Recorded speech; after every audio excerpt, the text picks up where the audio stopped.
Hi guys, welcome back. So the kids finally went back to school today. Finally. They had a 2-hour delay, but they did go back.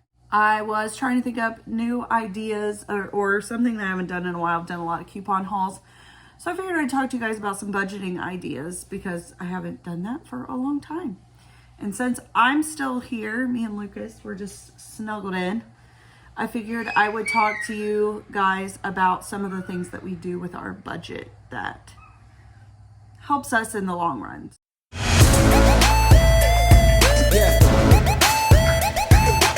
So I broke down the Google Keep app and how we use it. Now, this is something that Matthew has done that has helped tremendously, and I don't know if you do this, but you should. So Matthew takes all of our bills for the month, adds them all up, and divides them by 26 pays. And it goes into our bill account. So our bill account is the account solely for bills. We put money in there and that's what we use to pay our bills. So every 2 weeks at payday, this amount of money comes out and it goes to bills. So our bills are taken care of. We don't even have to worry about it. Then on top of that, we give ourselves a weekly. We give ourselves a weekly allowance. So what we do is we've broken down, and like I said, this is a 2-year. I've said before that it took us 2 years to get these numbers correct. And now that we have Lucas, I feel like they need adjusted again. So we are a family of 5. I have 2 older children, an 11-year-old and a 9-year-old.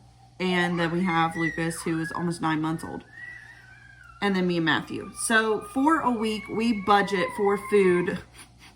We have $150 that we budget for food. Now that is groceries, that is eating out. And sometimes that's hard But when you think about that in terms of a month, that is $600 that we're spending on food. Man, that seems like a lot now to think about it. But that's what we budget, and that's for groceries and for dining out. So if we go out to eat, if we order pizza, whatever, all of that is budgeted in. And we do it per week because it's easier to kind of keep track of. And we do that so we don't have that normal pay cycle that most people go through, that I went through before we started this, where you get paid and you have a lot of money and you eat out and you do all this nonsense. And then the second week you're like, I'm broke, I'm poor, somebody buy me a taco. Yeah. You don't have that, because then the next week we get another $150 for food and whatever. So I usually plan our meals for the week, and then I go grocery shopping based off of that. Now that does not include households. So our households is a whole other budget. That's toilet paper, paper towels, trash bags, toothpaste, shampoo, conditioner. It's $35 a week that we budget for that. Now, because I coupon, I've been able to take a lot of that money away.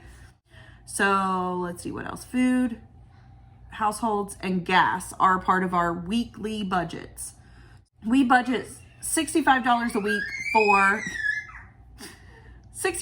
week for gas. And I have an SUV, an older one. It's paid for. So it takes a lot of gas. Those 3 budgets, those go into our regular like spending account or checking account.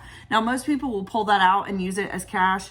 I don't like to use cash, so we just have an extra account that we have the debit card for, and then that's our spending account. And it keeps it separate from the bill account, so we don't have the bills. Like, it's easier that way. So I will try to link that down below so you can see how Matthew and I keep in communication about all of these accounts with the Google Keep app and how we can update it in real time. Okay, so that was the breakdown of what we do with our budget on a weekly basis. I hope that makes sense. Like I said, it's pretty basic. We just divide everything into a weekly spending and separate our bills out. So if you have any questions, please drop them in the comments below. I will go into our full budget on a different time. This is just kind of a quickie little budget of what we do on a weekly basis. As always, please make sure to like and subscribe to this video so you get updates when I post new things. And if you have any budgeting tips, drop them in the comments. I love to hear how everybody does this. So we'll see you on the next one. Bye.